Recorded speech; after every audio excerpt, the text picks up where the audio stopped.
Bone for travel में स्वागत है। हमारा साथ है पंच कैलाशी मांगलाल सोलंकी जी।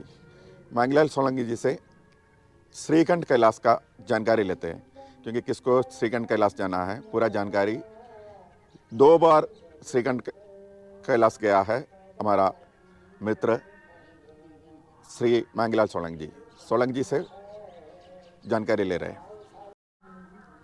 श्रीखंड कैलाश हिमाचल में स्थित है और यहाँ जाने के लिए आपको शिमला पहुँचना पड़ता है। शिमला से 150 किलोमीटर के लगभग आपको जाओ गांव पहुँचना पड़ेगा और जाओ गांव से 3 किलोमीटर बाद में एक सिंघाड़ है, वहाँ पे आपका नाइट स्टे होगा और भंडारा भी वहाँ लगे रहते हैं। वहाँ मेडिकल चेकअप भी होता। उनकी परमिशन मिलने के पश्चात आपको वहाँ सबसे पहले 12 किलोमीटर का आपको ट्रैक करना है और 12 किलोमीटर पे आपका स्टे होगा और उसके बाद काली घाटी है, वहाँ पे भी कुछ लोग नाइट स्टे करते हैं और उसके अगले दिन आपको भीमद्वार पहुँचना पड़ता है।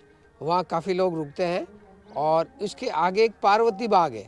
पार्वती बाग पे भी टेंट लगे हुए हैं, पुलिस की व्यवस्था भी होती है वहाँ तक और वहाँ भी एक नाइट स्टे कुछ लोग रुकते हैं। अब प्रातःकाल वहाँ से जल्दी पार्वती बाग से रवाना होके वहाँ नैन सरोवर पहुँचते हैं। नैन सरोवर के पश्चात और पहाड़ी रास्ते से और बर्फीले रास्ते से पार करने के पश्चात श्रीखंड कैलाश के चरणों में व्यक्ति पहुँच जाता।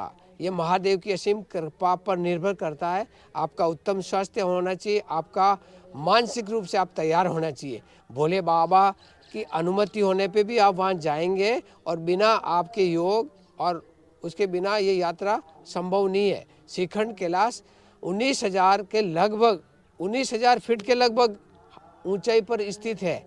वहाँ प्राकृतिक आपदा भी ज़्यादा होती है, स्नोफॉल हो जाता है, बारिश भी होती है, तूफान भी आता है और वहाँ रात्रि में रास्ते में टेंट में रुकना पड़ता है। इसलिए कुछ लोगों को एक ही बार में दर्शन हो जाते हैं, कुछ लोग आधे रास्ते में जाने के पश्चात बिना दर्शन किए ही लौट के आते हैं। महादेव की कृपा से मुझे 2 बार श्रीखंड कैलाश की यात्रा करने का सफलतापूर्वक। सोलंकी जी, श्रीखंड कैलाश जाने के लिए खर्चा कितना पैसा हमारा पास होना चाहिए और उधर का खाने का रहने का व्यवस्था वगैरह आम आदमी जा सकते हैं, उसका क्या क्या थोड़ा जानकारी दे दीजिए। श्रीखंड कैलाश की यात्रा वहाँ की सरकार द्वारा अनुमति प्राप्त होने के पश्चात जुलाई में शुरू होती है और वो लगभग 15 दिन के लगभग होती है।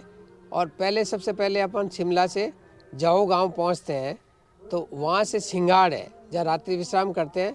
तो कुछ लोग किसी पैकेज के माध्यम से जाते हैं, कुछ 10,000 के पैकेज में जाते हैं और कुछ लोग बिना पैकेज के जो जाते हैं वहाँ बहुत कम खर्चा होता है और रास्ते में जो टेंट लगे हुए हैं वो आपको 200 रुपये 400 रुपये में आपको रहने की सुविधा भी उपलब्ध करा देंगे और भोजन भी देते हैं।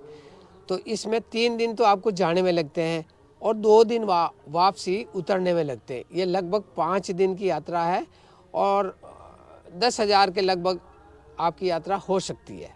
और ओम नमः शिवाय। श्रीखंड कैलाश यात्रा के लिए कोई पास बनना पड़ता है और उधर कोई मेडिकल है, नहीं तो हम लोग मेडिकल करके जाएगा तो एक्सेप्ट हो जाएंगे, नहीं तो उधर उन लोग का कोई मेडिकल है, थोड़ा उसका जानकारी दे दीजिए।